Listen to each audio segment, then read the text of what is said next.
Добро, денеска имаме една убава прилика и можност да бидам тука во Чаир, да разговараме со граѓаните за сите проблеми што ги имаат, но и да представиме нашата програма. Денеска граѓаните во Чаир ми кажа дека тешко е да се живее тука во Чаир, поготово бидејќи се чувствуваат како граѓани од втор ред, поготово македонците. Не може да си ги остварат своите права во општината, чекаат со месеци, а некогаш не се ни примани.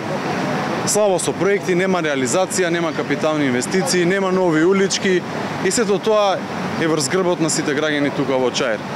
Кога ветуваа дека 500 евра ќе има плата за секој, кога ветуваа од СДСМ дека ќе има 500 километри автопати, ги заборавија овие граѓани тука, го заборавија Чаир. Чаир е тешко да се живее, но овие луѓе се упорни, овие луѓе се луѓе со срциња како планина и ќе издржат и сакаат еден убав и спокоен живот тука во Чаир. Но никој од нас не сме да ги заборави. Ние имаме прекрасни луѓе тука и на листата, но и прекрасен комитет што постојано се гледа со сите граѓани.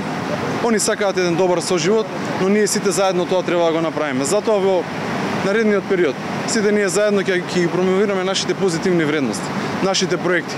Како граѓаните да си го откупат дворното место, а не да бидат постојано со притисок од општината, да не знаат дали еден ден ќе влезат, да ги примат за тој проблем.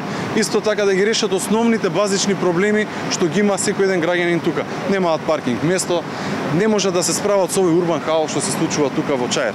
Затоа ВМРО-ДПМН ги повикува да останат спокојни, да гласаат за ВМРО-ДПМН, а потоа сите заедно да ги решаваме сите проблеми, ако треба и поединечно на секој еден од нив, за да се уверат дека овие граѓани не се граѓани од втор ред. Благодарам.